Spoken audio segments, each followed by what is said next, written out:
Assalamu alaikum, fourth year. Hope you all will be fine with the blessing of Allah Almighty. Ji students, today we are going to start our next question. Sea as a cruel or unkind force. Last day we discussed question number 35, that was a character sketch of the sea. जब मैंने आपको ये character sketch of the सी जब कल करवाया था तो मैंने आपको एक्सप्लेन किया था कि ये करेक्टर स्केच ऑफ द सी जो है वो 35 क्वेश्चन जो है वो भी करेक्टर स्केच ऑफ द सी है और 36 जो है वो भी करेक्टर स्केच ऑफ द सी है। लेकिन डिफरेंस इनमें क्या है कि 35 में सी को एज अ काइंड बीइंग जो है उसका जो पॉजिटिव एस्पेक्ट ऑफ द सी है वो बयान किया गया है, उसका जो मुस्बत रुख है वो बयान किया गया है, as a kind being as a kind character जो है वो बयान किया गया है।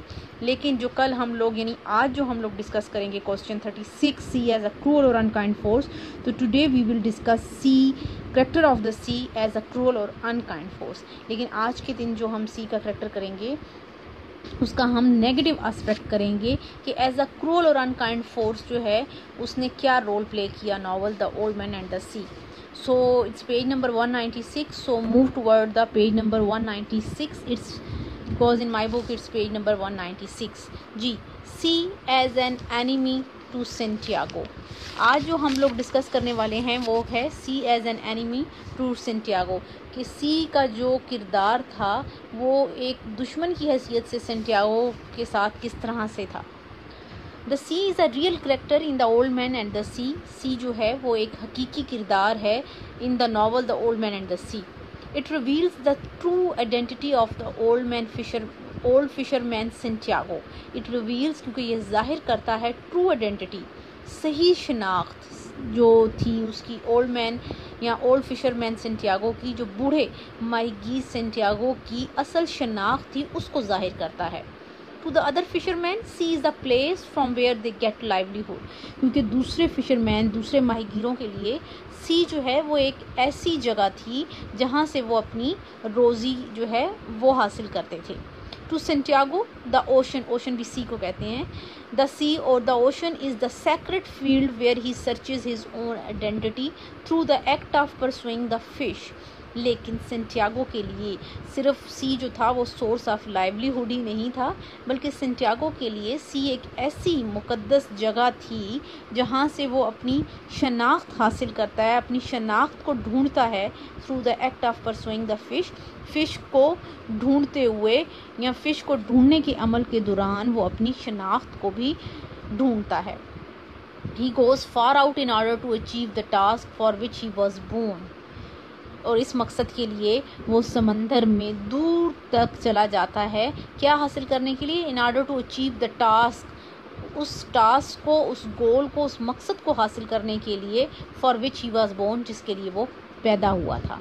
इट मीन्स के दूसरे जो फिशरमैन थे उनके लिए जो सी था वो जस्ट एक सोर्स ऑफ लाइवलीहुड था, उनकी रोज़ी कमाने का ज़रिया था। सेंटियागो के लिए भी वो सोर्स ऑफ लाइवलीहुड था, लेकिन सेंटियागो जो है उसको जो है वो सी के को जो सोचता था वो फ़िलोसफिकल लेवल पे भी सोचता था। वो ये सोचता था कि सी से जो है उसको अपनी ज़ात की शनाख्त मिली है, उसे मालूम हुआ है कि what a man can do and what a man can endure. ये उसकी टेक्सचुअल लाइंस भी हैं the old man and the sea में, ये जो डायलॉग्स हैं वो सेंटियागो बोलता है, ये जो लाइंस मैंने आपको बताई हैं कि एक आदमी क्या है, वो क्या कर सकता है और वो क्या बर्दाश्त कर सकता है, ये सब कुछ जो है उसको किधर से मालूम होता है, he came to know through the sea. उसको सी पर रहने की वजह से जब वो अपने फ़िशिंग एक्सपीडिशन पे जाता है तो उसको इस बात का इल्म होता है कि एक इंसान में बर्दाश्त होती है और अगर वो डिटर्मिन्ड हो तो अपनी लाइफ में वो अपने एम को, अपने गोल को जो है वो अचीव कर सकता है।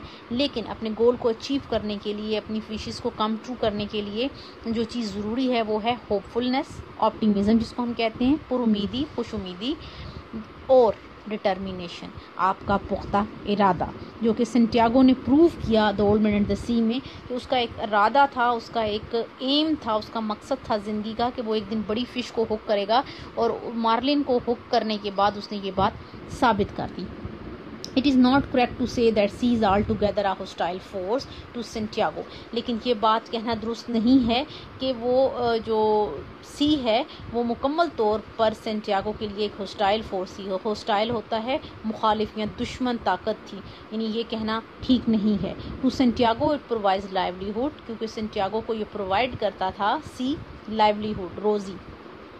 एट द सेम टाइम, और उसी time it is his teacher and instructor, और दूसरी तरफ वो उसका टीचर भी था, ठीक है, उसको वहाँ से सीखने को बहुत कुछ मिला, एंड इंस्ट्रक्टर, और उसको वो बहुत सारी इंस्ट्रक्शंस भी देता था, हदायत भी उससे मिलती थी। ही हैज़ ग्रेट, ये इंस्ट्रक्टर इन द सेंस कि सी पर रहने की वजह से उसको बहुत से एक्सपीरियंसेस हुए थे जिससे उसे बहुत कुछ सीखने का मौका मिला। He has great love for the fish, उसे फिश से काफ़ी मोहब्बत है। द बर्ड्स, द टर्टल, वहाँ पर जो सी बर्ड्स थे, समंदरी परिंदे थे, द टर्टल्स, और जो टर्टल्स थे, कछुए थे, एंड हॉक बिल्स, उनको इन सब से, इन तमाम सी क्रिएचर से मोहब्बत है।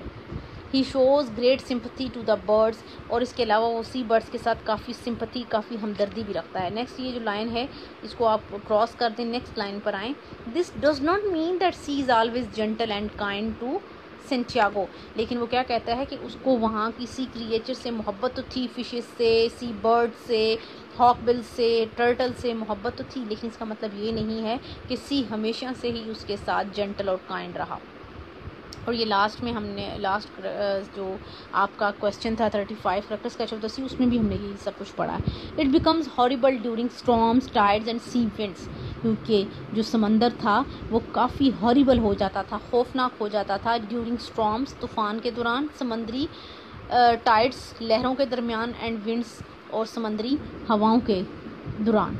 It assumes the role of destroyer of human happiness, हम ये कह सकते हैं कि सी ने जो किरदार अदा किया है नावल में, वो सिर्फ काइंड बीइंग की हैसियत से नहीं किया, बल्कि एक डिस्ट्रॉयर ऑफ ह्यूमन हैप्पीनेस, इंसानी खुशी को तबाह करने वाला किरदार भी उसने अदा किया है। All the sea creatures are not comfortable to Santiago, क्योंकि तमाम सी क्रिएचर्स जो थी वो सेंटियागो के लिए कम्फर्टेबल नहीं थी। He dislikes the sea birds called Portuguese man of war, क्योंकि वो नापसंद करता था सी बर्ड्स, उन समुद्री परिंदे को जिसको हम क्या कहते थे, प्रोट्यूगियस, जिसको मैन ऑफ वॉर भी कहते हैं, ये परिंदे का नाम है, और ये वो परिंदा था, जो वो समुद्री परिंदा था जिसको वो नापसंद करता था। अक्वाहोर he calls one of them, और उनमें से अक्वाहोर ये एक अब्यूज़ है, और वो क्या करता था, उनमें से एक को उसने ये गाली भी दी थी, उसको अब्यूज़ भी किया था। To him they are outwardly beautiful, उसके लिए ये ज़ाहरी तौर पर तो खूबसूरत हैं, बट इनवर्डली लैथल, लेकिन अंदरूनी तौर पर ये हलाक करने वाले हैं, तबाहकुन हैं। ये उसका ख्याल था किसके बारे में, प्रोट्यूगियस, इस सी बर्ड के हवाले से। The sea assumes the role of an unkind and hostile when it brings to its surface several sharks. सी जो है, इसके अलावा जो सी का जो किरदार है वो अनकाइंड और हॉस्टाइल तब हुआ जब वो अपनी सतह पर बहुत सारी शार्क्स जो है वो सेंटियागो के मुकाबले में लेकर आता है। The sharks are very cruel and inhuman, क्योंकि शार्क्स जो हैं वो बहुत ज़्यादा गैर इंसानी और जालिम होती हैं। They eat away the best portion of the marlin, और वो मार्लिन का बेस्ट पोर्शन जो है वो खा जाती हैं। और वो मार्लिन क्या थी, द प्राइज्ड और reward of the old man's heroic struggle, और वो उसकी जद्दोजहद का अनाम थी जिसको वो खा जाती हैं। The old man tired and exhausted and cannot resist the attack of the sharks and saves the marlin, क्योंकि 3 दिन और रात की कंटिन्यूसली स्ट्रगल के बाद ओल्ड मैन इतना टायर्ड और एग्जॉस्टेड था कि वो मुज़ाहमत नहीं कर सका था शार्क्स के हमले के ख़िलाफ़, एंड सेव्स द मार्लिन, और ना ही वो उनसे मार्लिन को बचा सका। The sea plays havoc with his happiness, the sea plays, क्योंकि जो सी जो है वो क्या रोल प्ले करता है, वो क्या किरदार अदा करता है, हैवक, तबाहकुन, विद हिज हैप्पीनेस, वो क्या साथ तबाह कौन है, उसकी खुशी के साथ साथ वो उसकी तबाही का बाइस भी बनता है। See his success is turned into defeat and his pride is humbled down, यही वजह है कि उसकी जो कामयाबी है वो शार्क्स के अटैक करने के बाद हार में बदल जाती है, और उसका फ़ख्र जो है वो शिकस्त खुर्दा, हम्बल्ड डाउन, वो इस चीज़ पे, यानी उसका जो फ़ख्र है वो गिर जाता है, शिकस्त खुर्दा हो जाता है। It is with feelings of helplessness that he talks to the boy Manolin. और इसी बेबसी के आलम में वो मैनोलिन से बात करता है। हार्बर पर, बंदरगाह पर पहुंचकर, they beat me Manolin, they truly beat me. ये दा लिखा हुआ है, वाई मिस प्रिंट हुआ हुआ है, लेकिन ये दे है।